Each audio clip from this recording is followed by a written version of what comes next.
มาพอเวลาแล้วนะกดกันเลย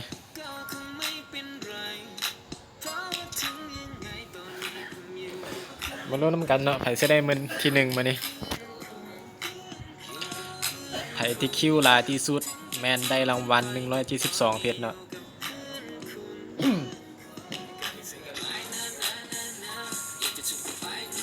มาเบิ่งกันไผ่จะได้ที่หนึ่งมานี่ในโหมดคนเดือดนะโหมดคนเดือดอาวุธประสิทธิ์นะไผ่จะได้ที่หนึ่งมานี่สร้าง2 เกมนะจบเกมนี้เราสร้างอีกเกมหนึ่งนะสลองแคนเลเวล4นะแจกเกือบ500เพชรนะ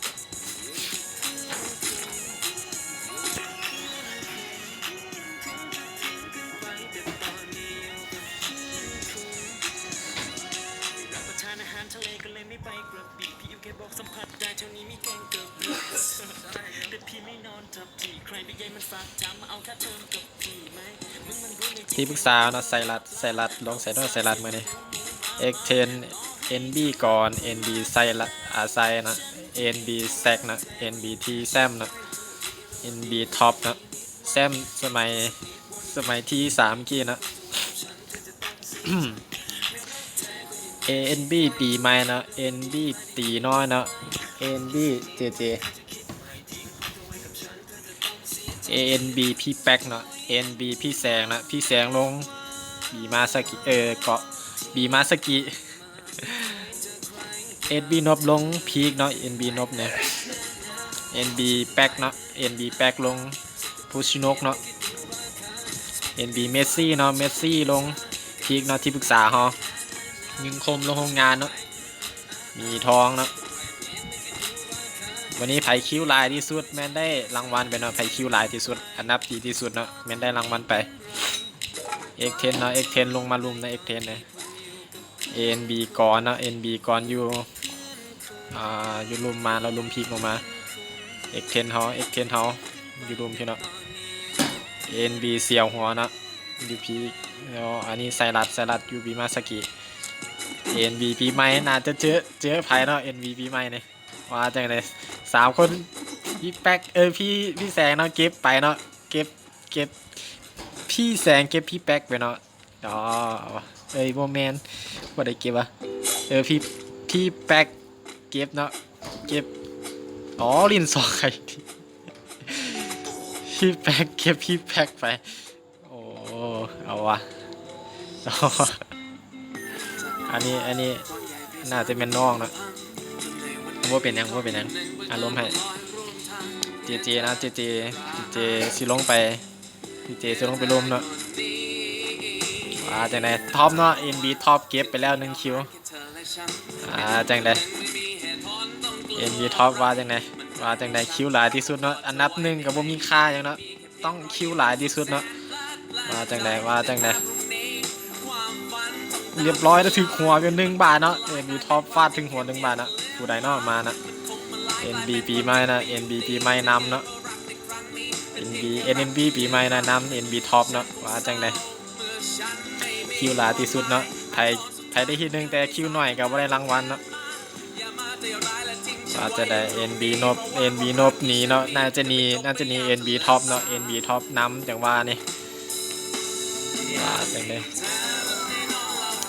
NB เมสซี่เนาะลายเรือเกินยูพีกนี่คนลายเรือเกินยูพีกนี่จังไดมองกันสิบีบมาแล้วเนาะ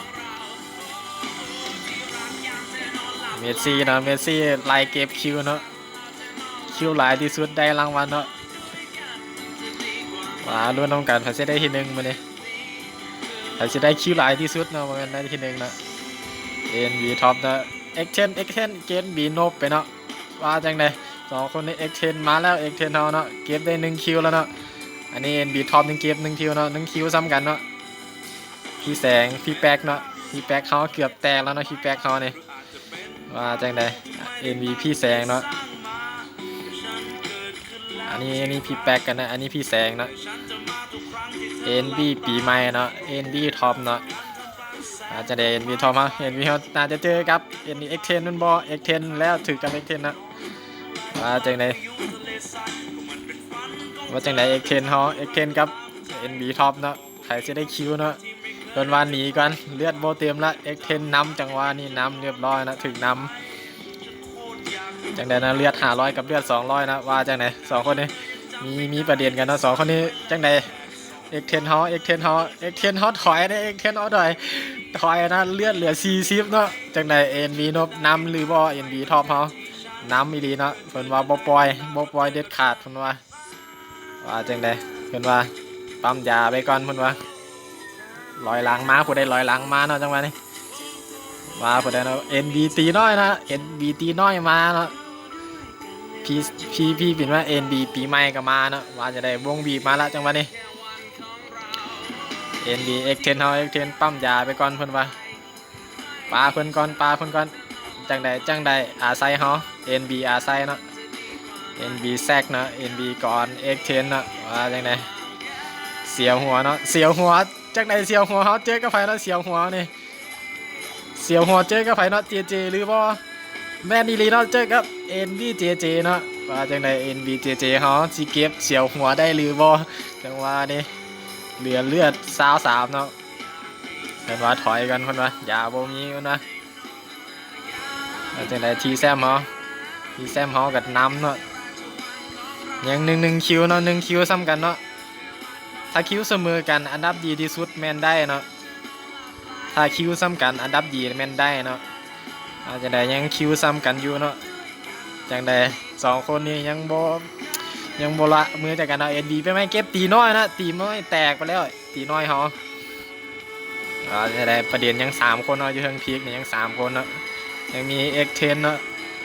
X10 เฮาก็เจ็บหนักเนาะเหลือเลือด100 NB ท็อปนำหรือบ่นำเนาะมาปาไปก่อนปั๊มยาไปก่อนพุ่นว่าจังได๋ NB ท็อปเจอกับ NB ปีใหม่เนาะ NB ท็อปเก็บ NB ปีใหม่ไปจังว่านี่2คิวแล้วนะแซมเก่าเฮาใน EP ก่อนเนาะ EP ที่3เนาะแซมเก่าเฮาสิเก็บแซมไปได้หรือบ่มื้อนี้จังได๋ X10 เฮาปั๊มยาไปก่อนจังได๋ที่ปรึกษาเฮาไซรัสเจอกับไผเนาะไซรัสต้องเก็บคิวแล้วเนาะกันบ่เก็บคิวนี่บ่ได้รางวัลอีหลีเนาะว่าจังได๋เสียวหัวถอยเนาะเสียวหัวนี่ X10 เนาะ X10 ยังอยู่นุ่มเนาะโอ้น่าจะเจอที่ปรึกษาเฮา NB ก่อนก็อยู่ลุ่มแล้วเนาะอาศัยจังได๋อาศัยถือ NB แซกเนาะฟันไปเนาะเจ็บหนักพุ่นว่า NB ก่อนยืนซึ้งๆจังซี่ว้ายบ่ดีนะยืนซึ้งๆจังซี่จังใด NB ทีแซม X10 เก็บใส่ละที่ปรึกษาแล้วที่ปรึกษาแตกไปแล้วว่าจังได๋2คิวซ้ำกันละจังได๋ NB ท็อปเฮาสิเก็บได้อีกหรือบ่ตอนนี้เนาะท็อปคิวนะแม่น X10 กับ NB ท็อปเนาะว่าจังได๋2คนนี้ไผสิได้เนาะไผสิได้ที่1เนาะมื้อนี้พี่แสงเฮาก็มีรุ่นเนาะได้1คิวมาแล้วจังได๋ที่ปรึกษาเมสซี่ต้องได้เก็บคิวเนาะบ่ซั่นบ่ได้รางวัลอีหลียิงคมว่าจังได๋ยิงคมเฮายิงคมฟันไปบ่ถึกจังยิงคมฟันบ่ถึกเนาะฟันบ่คมเนาะอันไหนพี่แซกเนาะ NB แซกเนาะว่าจังได๋ NB แซกยังบ่ได้คิวเนาะว่าจังได๋เจ็บหนักเหลือเกินถอยหรือบ่เรียบร้อยเนาะเมสซี่แตกเนาะเมสซี่เฮาที่ปรึกษาเขาแตกไปเนาะไผสิได้เนาะท็อปคิวยังแม่น NB X10 เนาะเก็บ NB ท็อปเนาะไผสิได้เนาะจังได๋ทีแซมเฮาเบิ่งทรงเบิ่งท่าบ่ได้รางวัลเนาะบ่คิวนี่ X10 เก็บไป2ไป3แล้วเนาะจังได๋ X10 เฮานี่มาดี X10 เฮามื้อนี้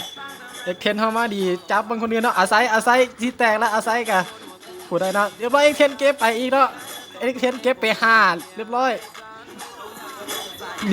เนาะทีแซมได้แซมเนาะทีแซมได้แซมแต่บ่ได้รางวัลเนาะ X10 เนาะได้รางวัลไปเนาะ5คิวโอ้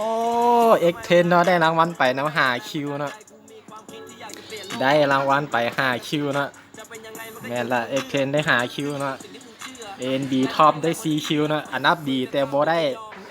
ด้รางวัลเนาะเพราะว่าไล่ตามคิวเนาะรอบนี้ อ๋อดีใจน้ำดีใจน้ำคนที่ว่าได้คิวหลายที่สุดเนาะ ANV X10 เนาะกดไลค์กดแชร์กันได้เด้อไผที่ไปเบิ่ง YouTube เฮาเนาะไปรอบที่สองเลยเนาะไปรอบที่สองต่อเลย